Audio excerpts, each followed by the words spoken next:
So the bigger gauge wire that we kind of discussed, yeah, that's for if future expansion, if we ever wanted to go with a bigger pump or whatever. Right, and it's also in conduit, so if it got seriously crazy, right, you can jerk the wires out, just like I'm jerking them in. Mm-hmm.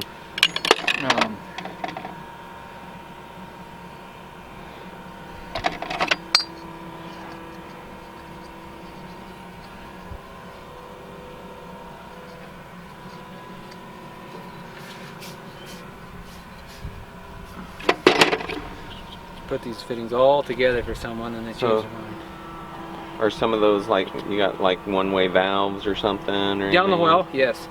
If I do it in the ditch, it creates a problem with your yard hydrant because it has to get pressure from somewhere when the pump is off, meaning the pressure tank, a little expansion tank. You actually have to go deal with one of those here by the end of the week. Someone put one in when they weren't supposed to. And it makes it so the hydrant don't work unless the pump's on. So all down the well. Mm. Much to Google's dismay when they teach you how to do it yourself.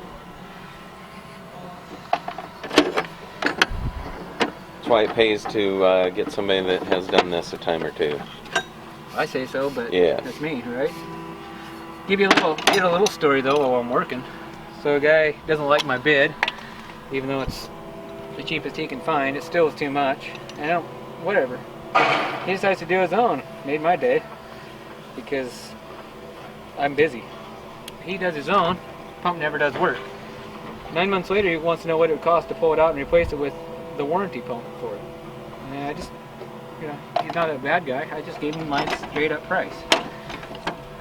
After pulling the pump once, putting the new pump on, pulling it 4 times to figure out what was wrong, we ended up buying a new pump, a real one.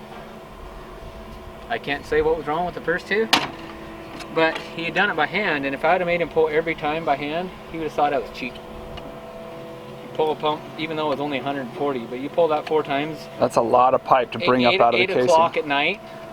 I mean, like yesterday, I pulled a 520 footer. It's not a big deal for me, really. But not it takes a truck. with this rig, it's. But you know what I'm saying is, so there's a time and a place to do it yourself. I agree. I've done it. I'm not opposed to it. But when it comes right down to it, he got a way better deal than he should have because he whined around about the price, and so of course I figured if he was that kind of a person, he'd get a break, right? So just whine a little bit and you'll get a deal.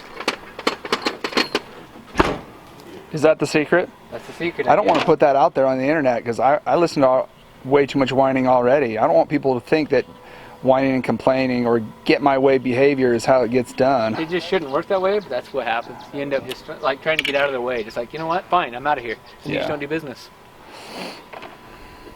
But for the most part, 99% of the public that I know is awesome.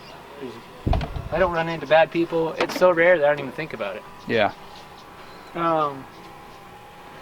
Misunderstanding is generally it. So this is going to be between the hydrant and the well. Which is for future expansion. Yeah. You want to tie into it? That's where I'd go. There's. So that's your future hydrants, future water, whatever you're going to run outside, will go right into that T, that plug. You pull that, tie into it.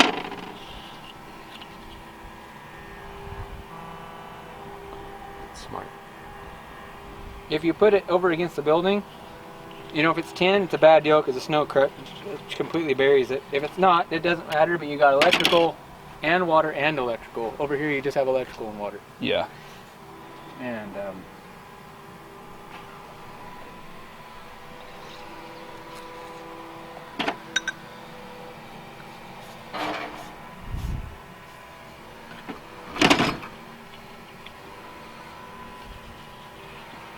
So I noticed that you're doing Teflon tape and you're using the pipe dope. Yep. Why the combination? Why do you like that? I hate leaks. Fair enough. No, but then why not just use the dope? Okay, just the dope works well most of the time.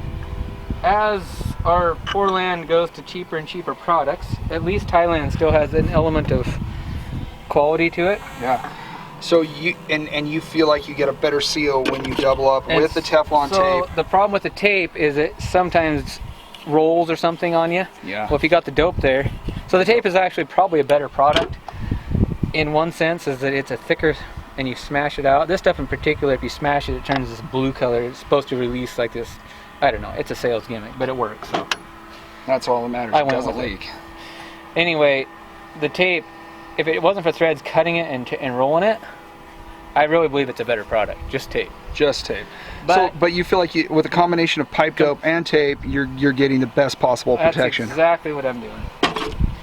Down the well, I don't do it because it's plastic fittings, PVC, Yeah. and tape. It just needs a little more lube than tape gives. And so if I tape, the dope seems to work just fine.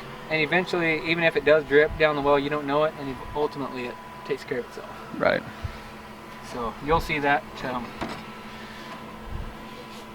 You'll see that happening. I need my pipe wrenches.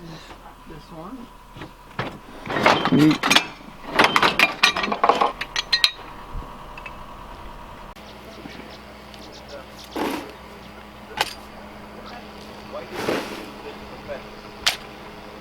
In a desperate strait, I started just calling around for jobs. This happened to be one of them. How's that for a story? I like it. Wow.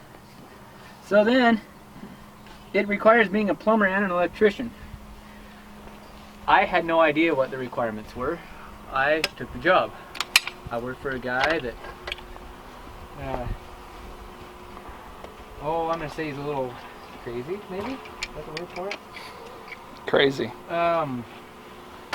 No license in the electrical, so he couldn't pass the test, and he had a plumbing license, but never told me that I needed to start mine.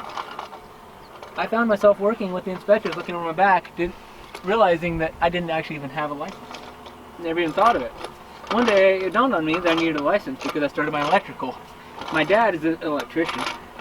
I didn't know one thing, basically, about wiring. I learned more from my boss about wiring than my own dad, who was an all-out electrician.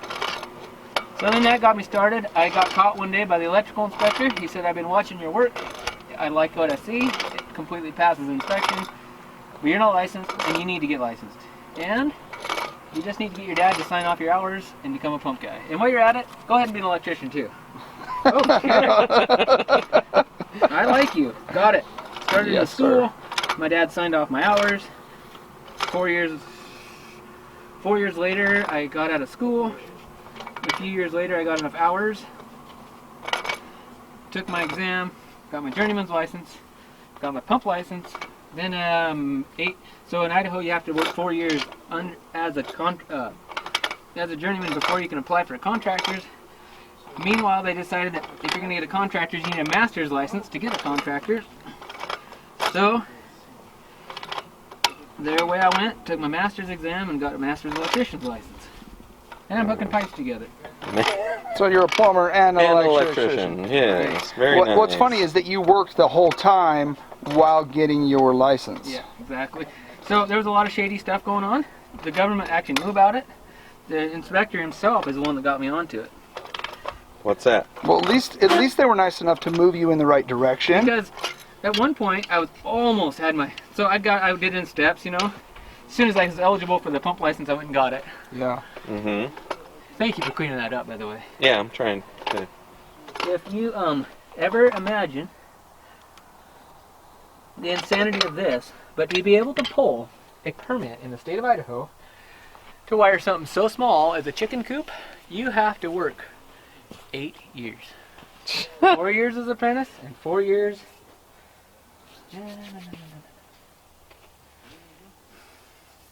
Sorry. Nope, no problem. We gotta dig out a hole here. Drain rock can go down in here and fill it up. Oh, for the hydrant? Yep. But it just seems to me a little bit insane. But then beyond that, I had to do my plumbing stuff. By the way, this arm on here, if it's too tall for you or too short, you can grab it and pull it on this swivel joint I made. Okay.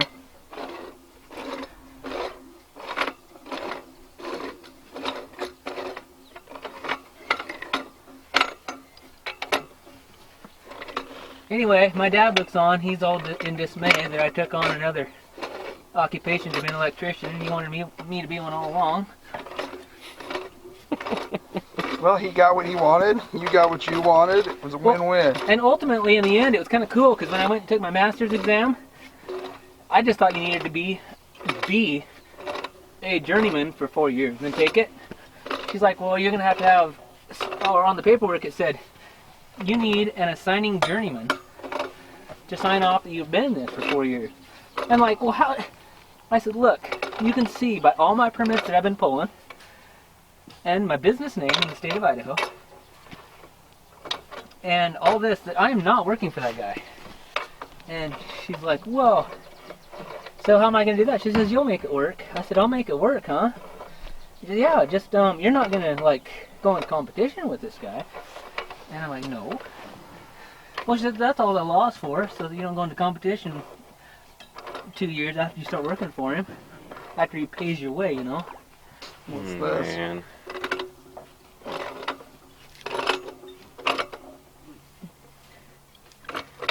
What do you think? Yeah, I think that's going to be Looks fantastic. nice. And the hydrant is laying Right there, Right right here. Sweet. Okay. I'm gonna go ahead and grab this Yep. first real quick. Sure, no problem.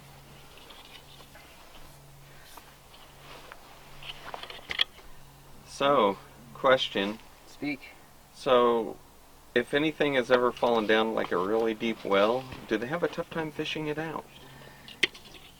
That's the question of the ages. Yeah. Yeah, it's no fun. You've had to do it. Oh yeah. I realized after the second time that it's not the end of the world, Mm-hmm. because it really is only about a $30,000 mistake. I mean, when you think about it, you can wreck a semi, you could take, you can fail to see someone coming at a stoplight. It's bad. It's horrible, right? But it's just a well. Mm-hmm. And for the most part, you can fish them out. I've left a few pumps down in the bottom. And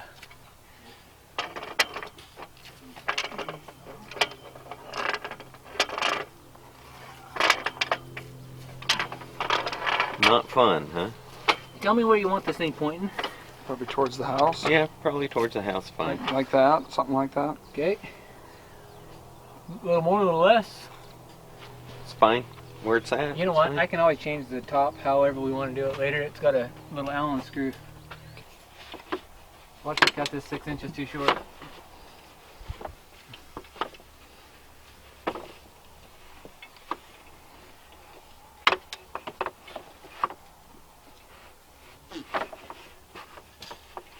They're too long, then too short, right? Yeah.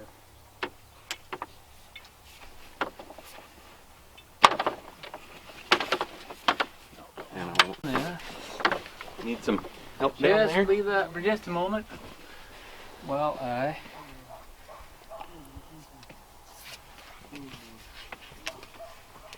do not like to get dirt in here,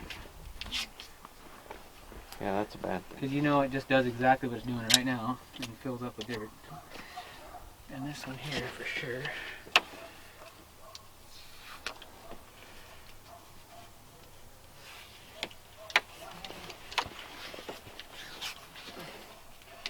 Me.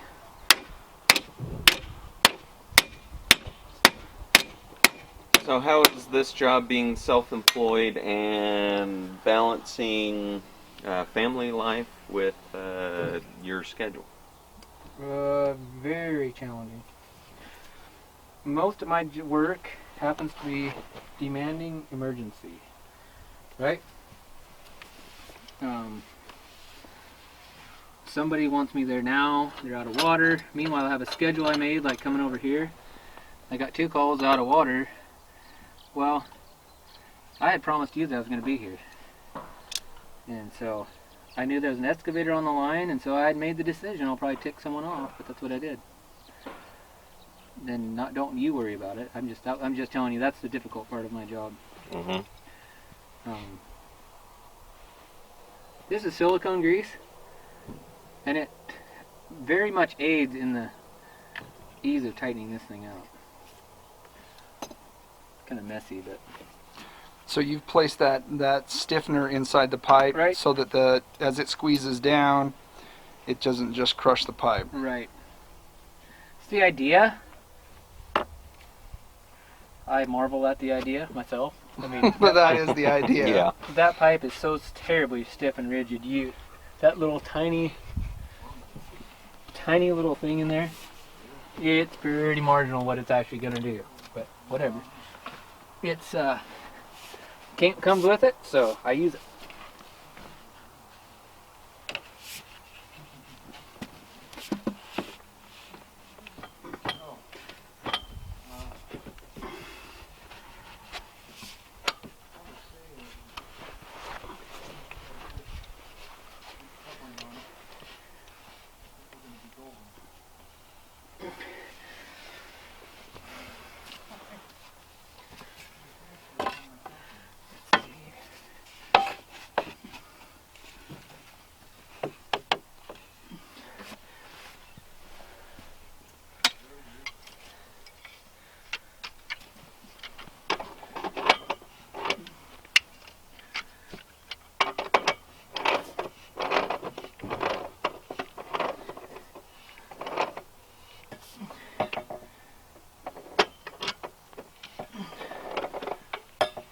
Okay.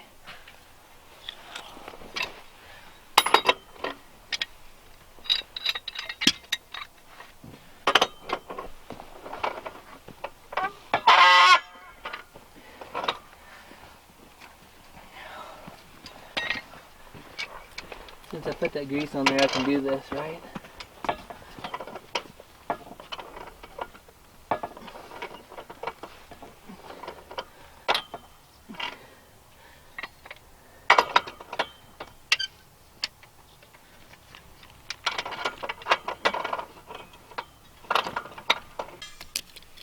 There's one here on the other side of the road. It's Bear Paw Road. Mm-hmm. I did a well inspection over there, and the guy had asked me, he said, "Do you think it'll come? It tests positive for coliform. Do you think it'll come clean?" I said, "Well, let me see the well log, and I'll tell you." What was it? What did it test positive for? Coliform bacteria. Say that again. Coliform bacteria. Coliform bacteria It's in the common. well. Yeah, it's common though. I mean, like coliform bacteria, it's all over your hands sometimes. If that's growing, it's a very good indicator that there's other stuff growing, or it's the habitat that E. coli can grow in. You're right. So it's a red flag. It's a red flag, so we need to fix it, right? Well, this guy calls up and he goes, "Can it be fixed?" And I said, "Well, let me see the well report. If it's a 6-inch deep hole, yeah. At the most you'll have to swab it or something, but oh yeah, it's a 6-inch well. Here's the report." So I go over there to this job, and it's just right over there. I drive all the way in there, and this older lady, she's in her 70s, she came out, and she acted nervous right away. I could say something didn't seem right. And here, we go to look at the well, and it's a hand-dug well right by the river. I mean, and between that was a swamp by the house. So it's a swamp and a river. If you put any drawdown on it, it's just going to pull the swamp in. I mean, it's just a waste of my time. Yeah. And she started almost like she was like beside herself. She's like, "You're not going to, no, you can't." I mean, she's trying to sell it, right? I'm doing a well inspection for somebody else, not her. Like, "You can't just say it's good." I said, "Ma'am, I'll walk away with no money rather than say that this is a legitimate water source. I mean, if you don't like my answer, call someone else." But it's just going to create health problems. So basically, they were trying to sell the property. They wanted you to say that the well was good. well was good, but it's not. She said, "It's not the one on the report." I said, "This is a concrete case dug thing. There's no way you can weld a tag onto it. It doesn't meet Idaho spec." And so she said, "Well, so the realtor was standing there with me, and she's all playing the sleuth thing. She's like, 'Do you know the man that this well report's drilled on? Because it's a 6-inch well. It's here somewhere, you know.'" So we were looking over the property. "Oh yeah, I know the man. He died though." She's like, "What? He works in my office. He died, you know?" "No, he went south. He went bad south." Let's see. Anyway, so yeah, you run into stuff like that. So what you're saying for people that might be buying property is get an independent source to do an inspection on the wells. That's how most people are handling it. Huh. Did you do that? Yes.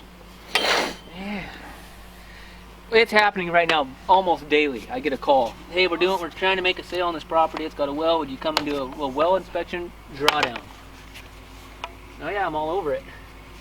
"No, I'm not. I'm too busy." But they're worried. They want to know, what's this water source. Some guys are buying them sight unseen because they're just desperate to get out of California, and they just want to know if it's legit. And if there's a well log on it, and I say most of the time you can go by that quite easily. The drillers don't lie.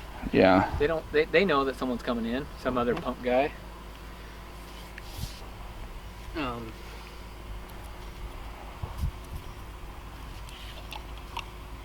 Well, Scott was amazing to work with, for Scott's sure. great. Yeah. Like today, he said, "Where are you going?" Oh yeah. He says, "Is he gonna meet you?" And I said, "No." I said, "I'll punch in the address and it'll take me there. Let me send you a link. Let me send you a mark."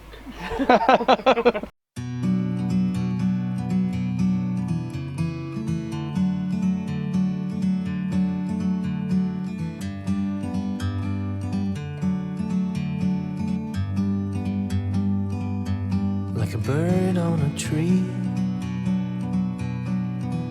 I'm just sitting